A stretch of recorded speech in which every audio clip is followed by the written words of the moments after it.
Welcome, YouTube, to Narrative Crusades and our new Start Collecting series. Today, we will be looking at the metal monstrosities, the Necrons.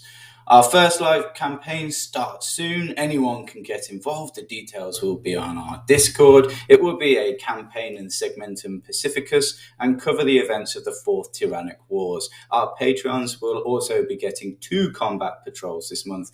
That is something like a 1 in 15 chance of winning. However, on to the Necrons. Now, there are close to 50 entrances in the Necrons edition. There's 50 different models available. A fair few of those are actually character models, but the range is still huge. You can build around a number of different themes very, very easily. There is the peasantry, there is the professional army, there is the cryptex. There are others there that I haven't even had time to mention, such as the destroyer cults. Now, what I'm going to do is I'm going to talk through the concept of building a core army that you can use in almost any game. We have good horde, good elite, good tanks, great monsters, but what is actually a good starting point for almost any Necron army? Now, the first thing we're going to need is we're going to need a character. You will be taking an overlord or a lord, which you could use as this model, in almost any army. Now, that's 85 points for a single model. But what you could actually do, just to save yourself a bit of effort, is actually get a command barge. Now, if you see he's holding onto a handrail there, if you don't put that handrail on the model and base the model and then put a magnet in there, you can actually get yourself a little bit of a sneaky 2-for-1 deal. And if you look on eBay, I found this Overlord quite commonly available, or the one that was in the Indomitus box actually, for about £10. I even managed to find a really decent command barge that was in subsections for £12. So some deals available there.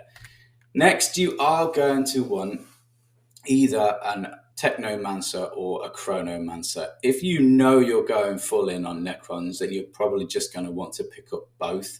Otherwise, I would actually have a look at the rules, think about how you want to play. The Technomancer gives a feel no pain and repairs vehicles, whereas the Chronomancer allows you to shoot and then move again.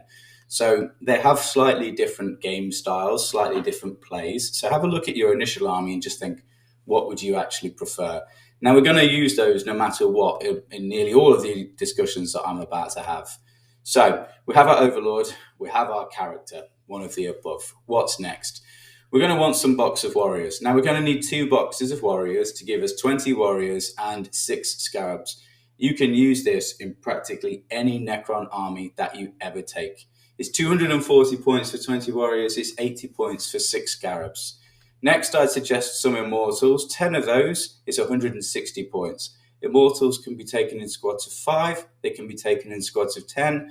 That box can even be used to make death marks if you prefer. As a point, the 5th model in the Gauss rifle range is a nightmare. I actually always turned mine into a different model because the mold's just not great. Then I would consider getting 10 Lich Guard. Now, again, I would go for the sword and board option and not the war scythe that you see there. But look at the rules and just decide which one you prefer. And then finally, it's good to have a tank. Everyone likes tanks. So let's go for a Doomsday Arc. Now, that gives us 980 points. Now, you could field that 1,000 points in any Necron army ever, and you would be in a pretty good gaming position. It's a very viable core army. You can go MSU with the Immortals to break it down into 2 units of 5. The Warriors could even be broken into 2 units of 10. This has got a lot of boarding action play as well, because you'll be able to take all of those into boarding action, except for the Doomsday Arc. So I view that as a really robust starting point for the army, especially if you're going to pivot into a larger collection. We've worked out we could save some money as well. Necrons are still available on eBay, particularly the Warriors. I got some for £11 that I found. So you could actually pick up both of those boxes for £22 at time of writing. And I even managed to find a few Immortals for cheap as well. It is worth pointing out at this point that Games Workshop has sold out of almost everything. Now, that's a total of £177 for 1,000 points of Necrons using some smart eBay and things like Troll Trader. What's an alternative? Here's a slight alternative. We could take the same thing, the 2 characters and 20 warriors. We could then add a Nightbringer. We still keep the 10 Lich Guard, and we have 3 Tomb Blades instead.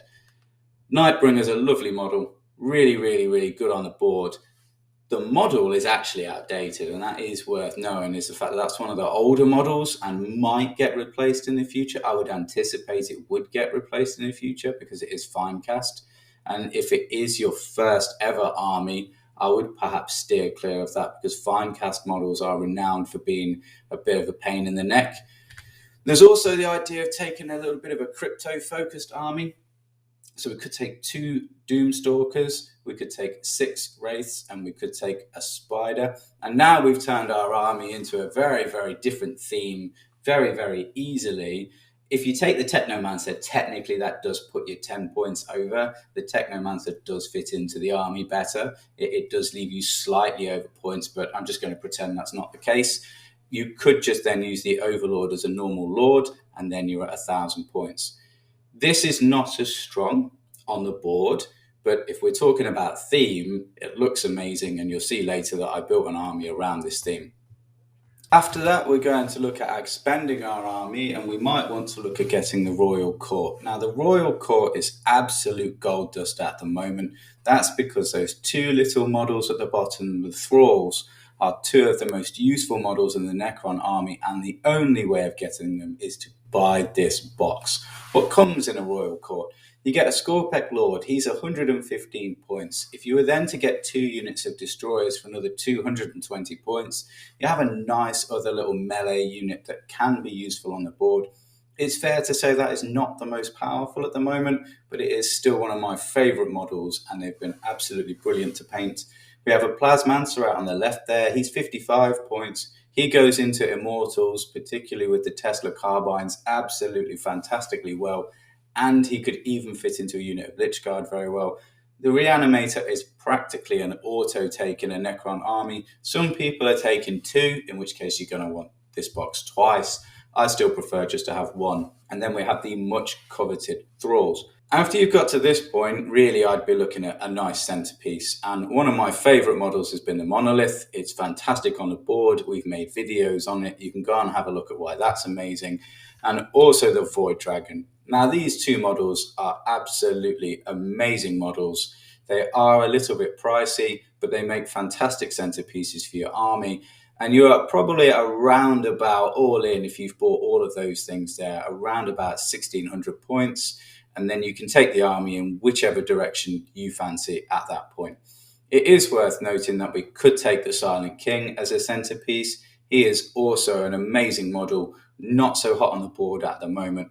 And Illuminator Xeres is another option, not such a standout model, but if you've decided you really want to take your Necrons down the Horde battle line route, then he's going to be a character that you're going to want to pick up. And then we have the Tesseract and Obelisk units. Again, absolutely phenomenal units, but it is worth pointing out they are pretty useless. Okay, so we've talked about purchasing Necrons, but what's the actual collection experience like? In this section, what we're going to do is point out some tutorials that we found really helpful along the way, but also some general hobby tips and just little pointers that we've picked up during collecting our army. Necrons have been an absolutely fantastic hobby experience. The kits are great. They go together really well. The exception is the 5th Immortal on the Immortal sprue. Take a look out for that one when you put the Gauss rifle on there. That one's a little bit of a nightmare. They're also a great first army because you can get them looking pretty good, pretty quickly, get them painted, get them on the table. They were my first army back in 9th. I would say that I've made a number of hobby mistakes. For example, when planning a Necron army, I would have a look at some of the centerpieces and just think about where you're going to put your color. In terms of, if you look at mine, you can see I've got a red marble effect and I've got an orange energy effect. And on a couple of models, I had to really think about how I was going to get the contrast on the models. I would not say I've done the best job at this. I would not say I'm an expert at this. It is a mistake I made, and I would just have a think about that yourself were you to collect a Necron army. And also little things like, for example, the Ghost Arc can actually be magnetized so that you can turn it upside down. I decided not to because the way that connects together seemed a little bit fragile to me, but if you're only going to be buying one, then that might be something worth exploring. In terms of guides online, there are a lot of absolutely fantastic guides online, more support than I think has ever been available before, certainly than when I've previously collected 40k. For Necrons, I've used Trovarion. He is an absolute legend in the community. He's a Golden Demon winner. His tutorials generally focus on a grimdark effect. I found them brilliant for metallics. The guide was very clear. It was very easy to actually follow the guide, and the tips he gives I found were bang on point. He also gave a really good guide on how to get the energy effects that you can see there. A couple of tips, if I may, would be to review your process after 5 models. I've actually had a look back now, 8,000 points later, and there's a few tips in there that I've just missed, and I actually think that mine would look even better had I reviewed the video every now and again. There are also a number of other tutorials on Necrons out there. I use Artis Opus a lot for most of my armies now. I find his process to be very quick, very repeatable, and very, very looking nice on the table. And then there's other examples such as Games Workshop and Duncan Rhodes as well. Finally, I'd say that in the painting side, Necrons are a great project in terms of energy weapons. And there's a lot of different approaches to this. You've got the Trovarion one, but you've also got these examples here as to ones that I would actually use. Necrons have got a large number of energy weapons, and it's a good time to really get that technique down. I would say that I've not quite got it yet. I found some of the translucent paints quite difficult for myself. I think that's more a flaw in my understanding of how to apply and use the paint. If I may suggest anything, it would be that I've not thinned the paint enough. And what I've done now is I've moved back to more traditional paints rather than translucent paints for energy effects. But that's my personal preference. Finally, I'd just say for Necrons, there are a lot of opportunities for us to save money. eBay is particularly good for Necron collectors at the moment in terms of some of the older kits that we might struggle to get at the moment. Unfortunately, there's no Combat Patrol box or Start Collecting box available for us right now. I hope that's going to be coming out soon. If you look at the Combat Patrol, you can see what's in that. And there are a number of baseline units in there, and that would be a good way for us to save some money. Some of the old sets are actually still available, but you might struggle to get that as you would have to go to an on-street retailer or something like that. I also found that a number of the characters are obviously old models now. If you look at the Chronomancer, Oricon the Divine, for example, that's a very old model now. Then they're made out of resin. That can be very unforgiving. You may wish to kit bash your own. Also, the Catan shards are also older models. They're likely to get redone at some point soon. Well, hopefully. It is actually quite easy to kit bash some Transcendent shards. You can't buy a Transcendent shard other than buying the Obelisk, which is something like £100+, and you probably only want the Transcendent shard in there. So what I did is I kit bashed a couple from some Age of Sigmar Endless spells. I painted them in the colours of my scheme, and I can argue, I think quite fairly, that you can use these as either Transcendent shards. I use the one on the left as the Deceiver sometimes, or you could use the one in the centre as a Nightbringer. There's also an amazing Creature Caster model that looks like the Nightbringer, and that's a good option as well. Thanks for listening. That's the end of our Start Collecting Necrons guide. Let us know in the comments if you'd like to see any more Start Collecting guides, or even if you'd like us to perhaps take it past the initial purchases towards different themes or different armies. Which sections helped you the most? Leave some comments, leave a like, leave a subscribe, and thanks for listening.